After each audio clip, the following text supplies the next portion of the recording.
मानक चंद, कमला देवी, राकेश, नीतू, ऋषभ और Ayushi Musharraf, B123, Sethi colony, Jaipur. Shri Parshvanath re rolling mills limited, Durgapur 1, Bardhaman, west Bengal. Amita Jain, पत्नी अनिल कुमार जैन, संगीता जैन, पत्नी विपिन कुमार जैन।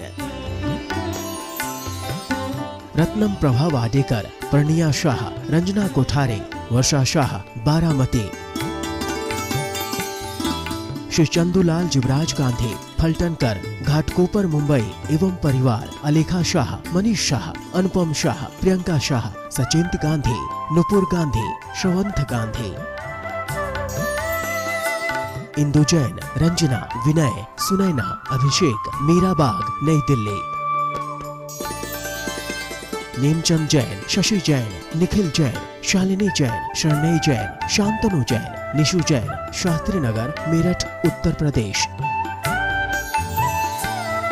मोहिनी देवी बाकलीवाल, धर्मपत्नी स्वर्गीय श्री कल्याण मलजी बाकलीवाल।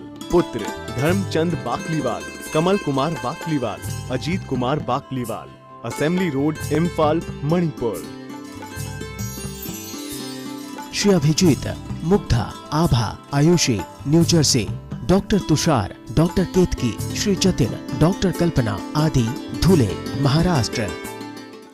जय जिनेन्द्र तज्जयति परम ज्योतिः, समं समस्तैरनन्त पर्यायै, दर्पणतलैव सकला प्रतिफलति पदार्थमालिका यत्र। पंच परमेष्ठी भगवान की जय। ज्ञानशाला के पुरुषार्थ सिद्धि उपाय इस ग्रंथ के स्वाध्याय में शिक्षाव्रत की चर्चा चल रही है। सामायिक शिक्षाव्रत को हमने समझा। दूसरा शिक्षाव्रत प्रोषधोपवास की बहुत चर्चा हो गई। पिछले श्लोक में हमने यह देखा था कि जो प्रोषधोपवासी होता है वह हिंसा का त्यागी होता है। आगे के जो पाप हैं, झूठ, चोरी, कुशील और परिग्रह, उनका भी वह प्रोषधोपवास को धारण करने वाला जीव उन अन्य 4 शेष पापों का भी त्यागी हो जाता है। उसकी चर्चा अग्रिम श्लोक में कहते हैं। आइए पढ़ते हैं। वाग्गुप्तेर्नास्त्यनृतं, वाग्गुप्तेर्नास्त्यनृतं, न समस्तादानविरहतस्तेयं, न समस्तादानविरहतस्तेयं, न समस्तादानविरहतस्तेयं, न समस्तादानविरहतस्तेयं, ना ब्रह्ममैथुनमुचः, न ब्रह्ममैथुनमुचः, संगो नांगेप्यमूर्छस्य। शंगो नांगेप्यमूर्छस्य। एक साथ बोलें। वाग्गुप्तेर्नास्त्यनृतं, न समस्तादानविरहतस्तेयं, ना ब्रह्ममैथुनमुचः, संगो नांगेप्यमूर्छस्य। आइए देखते हैं प्रोषधोपवासी किन किन पापों का भी त्यागी बनता है। वाग्गुप्तेर्नास्त्यनृतं, संधि विच्छेद। वाग्गुप्तेः न अस्ति अनृतं। वाग्गुप्तेः, वाग अर्थात वचन, गुप्तेः अर्थात गुप्ती से। वचन गुप्ती के होने से न अर्थात नहीं, अस्ति मतलब है, अनृतम अर्थात झूठ। पिछले श्लोक में हमने यह चर्चा की थी कि जो प्रोषधोपवास को धारण करने वाला है वह हिंसा का त्यागी होता है। अब आगे के जो पाप हैं, झूठ, चोरी, कुशील और परिग्रह, इनका भी वो त्यागी बन जाता है। किस कारण से बन जाता है, एक एक को समझा रहे हैं। झूठ का भी त्यागी हो जाता है, उसकी झूठ नहीं होता। क्यों? वाग्गुप्तेः, वचन गुप्ती होने से। न समस्तादान विरहतः स्तेयं, संधि विच्छेद। समस्त आदान विरहतः, न अर्थात नहीं होता, स्तेयम अर्थात चोरी। वह जीव चोरी भी नहीं करता। किस कारण से? समस्त आदान विरहत है, सभी प्रकार की वस्तुओं का आदान मतलब ग्रहण करने से, विरहत है विरक्त होने के कारण, अर्थात संपूर्ण प्रकार का लेन देन का त्याग हो गया, सभी वस्तुओं का उसने ग्रहण करने का त्याग कर दिया। इस कारण से स्तेयम न, अर्थात उसके चोरी भी नहीं है। ना ब्रह्म मैथुन मुच है, न अब्रह्म, न अर्थात नहीं है, अब्रह्म अर्थात कुशील, उस प्रोषदोपवासी के कुशील पाप भी नहीं है।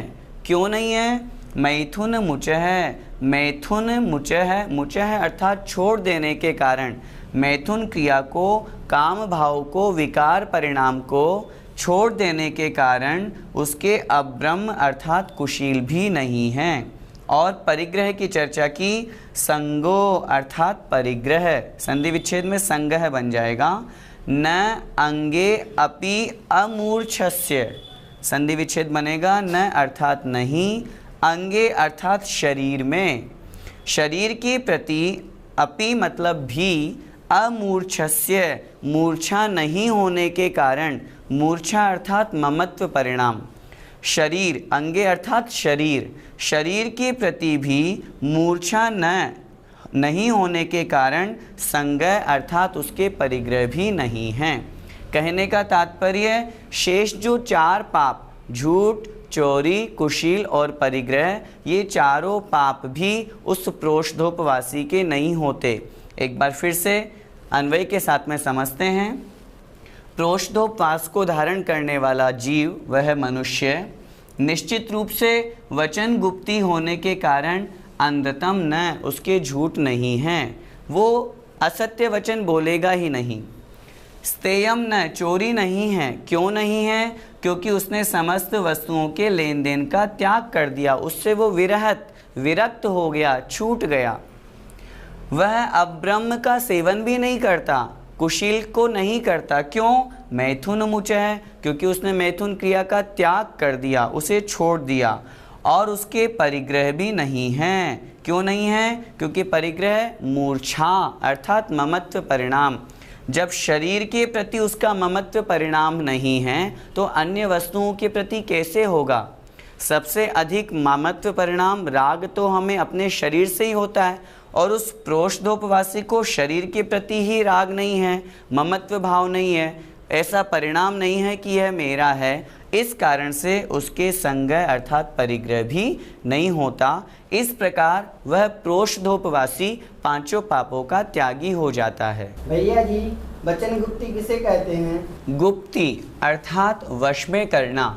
आपने वचन गुप्ती की चर्चा की, अपने वचनों को वश में करना अर्थात हित, मित और प्रिय वचन बोलना, शास्त्र के अनुसार बोलना। जब भी बोलें हमेशा हितकारी वचन, जो सामने वाले के लिए मंगलकारी हो, कल्याणकारी हो। मित अर्थात थोड़े हों, अधिक बकवास नहीं करना, व्यर्थ में नहीं बोलना। और प्रिय, जो सुनने में मधुर लगे, मीठे लगे, ऐसे वचनों का प्रयोग करना वचन गुप्ती कहलाता है। साथ में ही यदि वह मौन को भी धारण करता है तो भी वह वचन गुप्ती के अंतर्गत माना जाता है।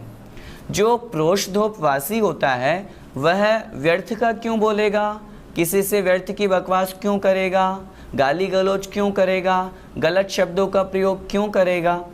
वह इन सब का त्यागी होता है, इसलिए वो वचन गुप्ती को धारण करता है। और जब वचन गुप्ती को धारण करता है तो निश्चित रूप से उसके असत्य का त्याग होगा ही होगा और वह झूठ बोलने का त्यागी बन जाता है। भैया जी, प्रोषदोपवासी चोरी का त्यागी कैसे हो सकता है? चोरी की परिभाषा क्या लिखी आचार्य उमा स्वामी महाराज ने तत्वार्थ सूत्र में?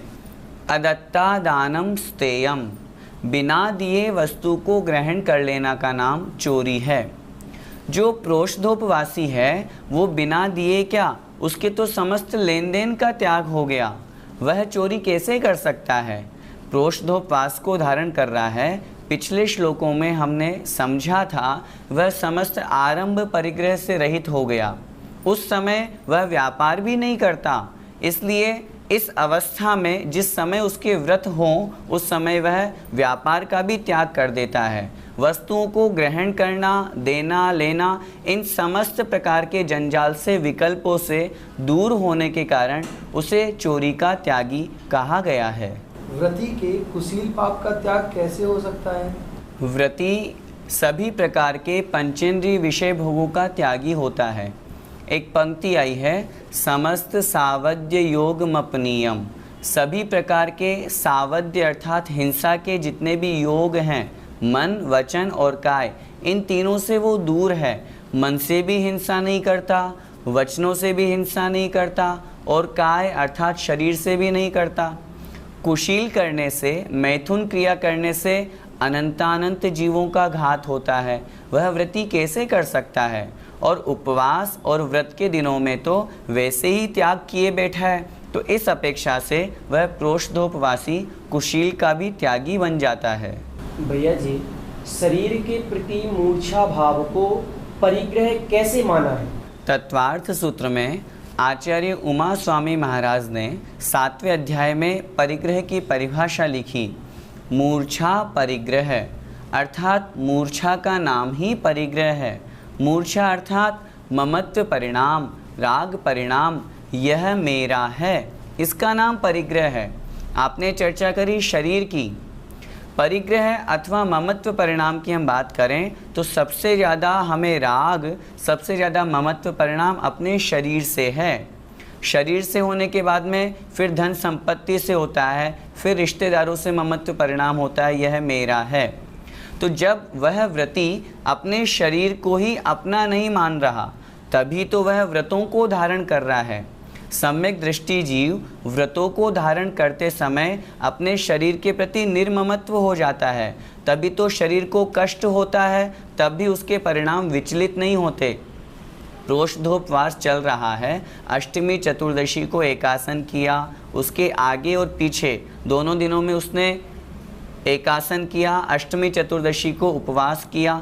तीनों प्रकार से हमने उत्तम, मध्यम और जघन्य तीनों प्रकार के प्रोष्ठोपवास को समझा। जब कोई व्यक्ति उपवास आदि करता है तो शरीर को भोजन नहीं मिलेगा, तो शरीर को कष्ट होगा, लेकिन आत्मा का उससे कल्याण होगा।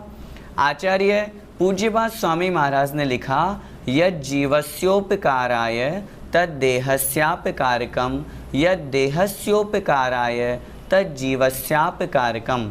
अर्थात जो शरीर के लिए उपकार करने वाले हैं, शरीर को रचाना, पचाना, पंचेंद्रिय के विषयों में लीन होना, गर्मी लगी एसी चालू कर लिया, कुछ खाने को मन हुआ, भक्ष्य अभक्ष्य का विचार नहीं किया और हमने खा लिया। इन पंचेंद्रिय के विषयों में प्रवृत्त होने पर देह अर्थात शरीर का तो उपकार हो रहा है, शरीर तो बलवान बन रहा है, मजबूत हो रहा है, शरीर को तो आनंद आ रहा है, लेकिन जीवस्य अपकारकम, उससे आत्मा का अकल्याण होता है, आत्मा के साथ में कर्मबंध होता है, जिससे जीव संसार में भटकता है। और यद जीवस्योपकाराय, जो जीव अर्थात आत्मा का कल्याण करने वाला है, आत्मा का कल्याण क्या होगा? सम्यक दर्शन को धारण करके नियम व्रत संयम का पालन करना। जिन व्रतों की हम चर्चा कर रहे हैं उन व्रतों को धारण करना। शरीर का तद देहस्य अपकारकम, वह शरीर के लिए अपकारी होगा, शरीर को कष्ट होगा। यदि हम एक अवस्था में बैठे रहेंगे तो शरीर को कष्ट होगा, लेकिन उस एक अवस्था में बैठ करके हम जब आत्मा के गुणों का ध्यान करेंगे, आत्मा की चर्चा करेंगे, उस समय आत्मा का कल्याण होगा। उपवास करने से शरीर को तो कष्ट होगा, लेकिन उससे हमारी आत्मा का कल्याण होगा, कर्मों की निर्जरा होगी, क्योंकि तपसा निर्जराच, तपस्या करने से निर्जरा होती है। और अनशन, ऊनोदर आदि जो 12 प्रकार के तप कहे गए हैं, उनको धारण करने से शरीर को तो कष्ट होगा, लेकिन आत्मा का कल्याण होगा।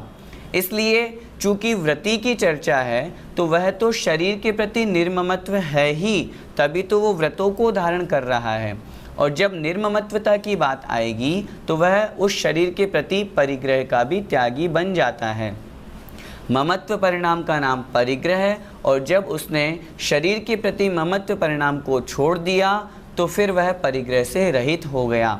और जब शरीर के प्रति ही उसका ममत्व नहीं रहा तो फिर अन्य वस्तु जो उसे प्रत्यक्ष में अलग दिखाई दे रही है, यह मकान, यह जमीन जायदाद, यह पुत्र मित्र, यह संपत्ति, उनके प्रति वो ममत्व परिणाम कैसे रख सकता है। इसलिए हम भी यदि अपने जीवन में ममत्व परिणाम का त्याग करना चाहते हैं तो सबसे पहले अपने शरीर के प्रति ही हमें ममत्व परिणाम का त्याग करना चाहिए। जो यह शरीर मेरा है, रचाना पचाना सजाना संवारना, सुबह से शाम तक हम सबसे ज़्यादा चिंता अपने शरीर की ही तो करते हैं। जितने मेहनत करते हैं, व्यापार करते हैं, अपने शरीर को पुष्ट करने के लिए करते हैं। और यदि शरीर के प्रति राग कम हो गया तो अन्य वस्तुओं के प्रति स्वयमेव राग कम होता चला जाएगा। इसलिए आचार्य अमृतचंद स्वामी महाराज ने इस श्लोक में जब परिग्रह के त्याग की बात कही तो शरीर के प्रति ममत्व के त्याग की बात कही। अन्य वस्तुओं के त्याग अपने आप उस जीव के उस समय हो जाता है। इस प्रकार हमने इस श्लोक में समझा कि वह प्रोष्ठोपवासी पांचों पापों का त्यागी हो जाता है। अब पांचों पापों का त्यागी हो जाने के कारण क्या उसे हम महाव्रती कह सकते हैं, उसकी चर्चा अगले श्लोक में आचार्य भगवान स्वयं कर रहे हैं। आइए देखते हैं। इत्थमशेषित हिंसः प्रयाति स महाव्रतित्वमुपचारात् उदयति चरित्र मोहे लभते तु न संयम स्थानम। आइए श्लोक का अर्थ समझते हैं। इत्थम अशेषित हिंसा है, संधि विच्छेद इत्थम अशेषित हिंसा है।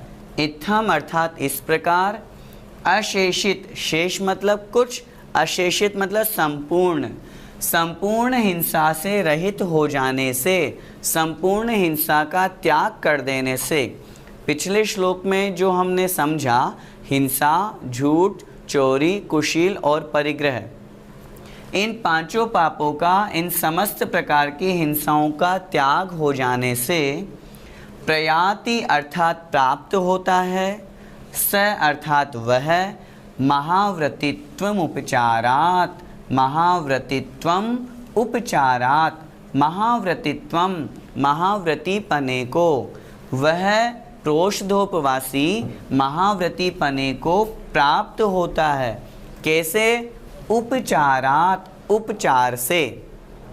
ऊपर की दो पंक्तियों में चर्चा की कि जो पांचों पापों का त्यागी, चूँकि वो हो चुका है और पांचों पापों का त्याग करना महाव्रत कहलाता है, लेकिन हम प्रोष्ठोपवास की चर्चा कर रहे हैं, एक देश व्रत की, देश व्रती श्रावक की। इसलिए आचार्य भगवान ने उपचार शब्द दिया। उपचारात् महाव्रतित्वम सब प्रयाति, वह प्रोष्ठोपवासी उपचार से महाव्रतीपने को प्राप्त होता है। उपचार क्यों कहा, अगले आगे पंक्तियों में कह रहे हैं। उदयति चरित्र मोहे, उदयति उदय होने पर, किसका? चरित्र मोहे, चरित्र मोह का, चारित्र मोहनीय कर्म का उदय होने के कारण लभते प्राप्त होता है, तु अर्थात परंतु, न नहीं, संयम स्थानम, संयम के स्थान को, सम्यक चारित्र को। परंतु ऊपर की पंक्तियों में क्या कहा? उपचार से वह महाव्रती हो जाता है, परंतु चारित्र मोहनीय का उदय होने से वह संयम स्थान को प्राप्त नहीं हो पाता।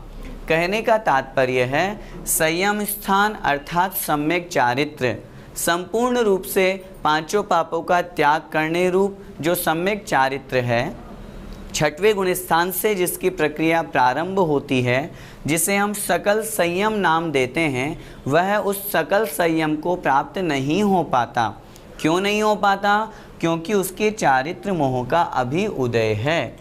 और जब तक चारित्र मोह अप्रत्याख्यानावरण, प्रत्याख्यानावरण, प्रत्याख्यानावरण, संज्वलन, अनंतानुबंधी, अप्रत्याख्यानावरण, प्रत्याख्यानावरण रूप जो उस तरह का उसके असंयम है, इस निमित्त से उसके चारित्र मोह का उदय होने के कारण उसके संयम नहीं कहा गया है। भैया जी, उपचार किसे कहते हैं? उपचार जो वास्तव में हो तो नहीं लेकिन कह दिया जाए। मुख्य वस्तु की जो सन्निकट होता है उसके समान दिखने वाला उपचार कहलाता है। जैसे आचार्य श्री ऐसे लग रहे हैं जैसे साक्षात समूह शरण में विराजमान हो। आचार्य श्री अपने संघ के साथ उपदेश देते हुए ऐसे लग रहे हैं जैसे दिव्य ध्वनि के माध्यम से तीर्थंकर भगवान उपदेश दे रहे हों। वास्तव में वो नहीं हैं, लेकिन उनके समान प्रतीत होने वाला, उनके समान लगने वाला कहलाता है उपचार। इसे उपचार कहते हैं। चारित्र मोह किसे कहते हैं? जो आत्मा के चारित्र गुण का घात करे उसे चारित्र मोह कहते हैं। मोह अर्थात आवरण, उसके ऊपर जो आच्छादित करे, आत्मा का चारित्र गुण जहाँ प्रकट नहीं हो पाता उसे चारित्र मोह कहते हैं। अप्रत्याख्यानावरण, प्रत्याख्यानावरण और संज्वलन आदि कषाएं जहाँ होंगी वहाँ पर वह जीव चारित्र को प्राप्त नहीं कर पाता, इसीलिए इन्हें चारित्र मोह के अंतर्गत लिया गया है। भैया जी, देशव्रती ने यदि 5 पापों का त्याग कर दिया फिर उसे महाव्रती क्यों नहीं कहा? 5 पापों का त्याग तो कर दिया, लेकिन अभी उसके चारित्र मोह का तो उदय है, इसीलिए तो आचार्य भगवान ने श्लोक में उसे उपचार से महाव्रती कहा। जब तक चारित्र मोह का उदय रहेगा तब तक उस जीव के महाव्रत कैसे संभव हो सकते हैं? अप्रत्याख्यानावरण के जाने से उसने देश व्रतों को तो ग्रहण कर लिया, पंचम गुणस्थान को तो प्राप्त हो गया, लेकिन अभी उसके प्रत्याख्यानावरण और संज्वलन कषाय मौजूद है, और जब तक वो है, जब तक प्रत्याख्यानावरण है, तब तक वह जीव सकल संयम महाव्रतों को पालन करने वाला नहीं हो सकता। 6वां गुणस्थान अनंतानुबंधी अप्रत्याख्यानावरण प्रत्याख्यानावरण कषाय के अनुदय से प्राप्त होता है, और उस देशव्रती के अभी प्रत्याख्यानावरण कषाय का उदय चल रहा है, इसीलिए उसे महाव्रती नहीं कहा गया। आचार्य पूज्यपाद स्वामी महाराज ने सर्वार सिद्धि में 9वें अध्याय में असंयम 3 प्रकार का कहा। एक अनंतानुबंधी के निमित्त से होने वाला, एक अप्रत्याख्यानावरण कषाय के निमित्त से होने वाला, और एक प्रत्याख्यानावरण कषाय के निमित्त से होने वाला। इस तरह ये 3 प्रकार के असंयम हैं। पंचम गुणस्थानवर्ती है, उसने अनंतानुबंधी और अप्रत्याख्यानावरण का तो अभाव कर दिया, लेकिन अभी उसके प्रत्याख्यानावरण रूप असंयम मौजूद है, और जब तक वह होगा तब तक हम उसे महाव्रती कैसे कह सकते हैं? महाव्रत 6वें गुणस्थान से, जहाँ पर सकल संयम समस्त पापों का त्याग हो जाता है, अनंतानुबंधी अप्रत्याख्यानावरण और प्रत्याख्यानावरण तीनों कषायों का अनुदय हुआ, जिससे उसको 6वां गुणस्थान प्राप्त हुआ, और वहीं से वह जीव सम्यक चारित्री बनता है और महाव्रती बनता है। तो फिर मोक्ष मार्ग का प्रारंभ कहाँ से माना जाएगा? अरे भैया, तत्वार्थ सूत्र का पहला सूत्र ही देख लीजिए ना। सम्यक दर्शन ज्ञान चारित्राणि मोक्ष मार्ग है। सम्यक दर्शन, सम्यक ज्ञान और सम्यक चारित्र, इन तीनों की एकता ही मोक्ष मार्ग है। जहाँ ये तीनों मिलेंगे वहीं से मोक्ष मार्ग प्रारंभ होगा। इसीलिए तो आचार्य उमा स्वामी महाराज ने पहला ही सूत्र लिख दिया, सम्यक दर्शन अलग, सम्यक ज्ञान अलग और सम्यक चारित्र अलग। इस तरह से 3 मोक्ष मार्ग नहीं बनते। तीनों जहाँ मिलेंगे वहीं से मोक्ष मार्ग प्रारंभ होगा। सम्यक दर्शन 4th गुणस्थान, सम्यक ज्ञान सम्यक दर्शन के साथ हो गया। जब सम्यक चारित्र की बात करेंगे तब 5 पापों का त्याग, अनंतानुबंधी चतुष्क, अप्रत्याख्यानावरण चतुष्क और प्रत्याख्यानावरण चतुष्क। चतुष्क अर्थात क्रोधमान माया लोभ, इनका जहाँ अनुदय हुआ वहाँ सम्यक चारित्र प्रकट होगा। गुणस्थान की अपेक्षा चर्चा करें तो मोक्ष मार्ग 6वें गुणस्थान से ही प्रारंभ होगा। आचार्य श्री जब इस सूत्र को पढ़ाते हैं तब बैठे हुए एलक महाराज से कहते हैं, महाराज ये लंगोट उतारो, तब तो महाव्रती बनोगे, तब तो 6वें गुणस्थान वर्ती बनोगे। इसलिए 6वें गुणस्थान के पूर्व तो किसी भी अपेक्षा से मोक्ष मार्ग संभव ही नहीं है। क्यों? व्रत ही नहीं है, सम्यक चारित्र ही नहीं है, तो महाव्रत कैसे होंगे? इसलिए महाव्रत अथवा मोक्ष मार्ग 6वें गुणस्थान से प्रारंभ समझना चाहिए। जय जिनेंद्र। मानक चंद, कमला देवी, राकेश, नीतू, ऋषभ और Ayushi Musharraf, B123, Sethi colony, Jaipur. Shri Parshvanath re rolling mills limited, Durgapur 1, वर्तमान वेस्ट बंगाल। अमिता जैन, पत्नी अनिल कुमार जैन, संगीता जैन, पत्नी विपिन कुमार जैन। रत्नम प्रभा वाडेकर, प्रणिया शाह, रंजना कोठारे, वर्षा शाह, बारामती। श्री चंदूलाल जुबराज गांधी, फलटनकर, घाटकोपर, मुंबई एवं परिवार। अलेखा शाह, मनीष शाह, अनुपम शाह, प्रियंका शाह, सचिंत गांधी, नुपुर गांधी, श्रवंत गांधी। इंदु जैन, रंजना, विनय, सुनैना, अभिषेक, मीराबाग, नई दिल्ली। नेमचंद जैन, शशि जैन, निखिल जैन, शालिनी जैन, शरणय जैन, शांतनु जैन, निशु जैन, शास्त्री नगर, मेरठ, उत्तर प्रदेश। मोहिनी देवी बाकलीवाल, धर्मपत्नी स्वर्गीय श्री कल्याण मलजी बाकलीवाल। पुत्र Dharamchand Bakliwal, Kamal Kumar Bakliwal, Ajit Kumar Bakliwal. Assembly road, Imphal, Manipur. Shri Abhijit, Mugdha, Abha, Ayushi, New Jersey. Doctor Tushar, doctor Ketki, Shri Jatin, doctor Kalpana आदि, धुले, महाराष्ट्र।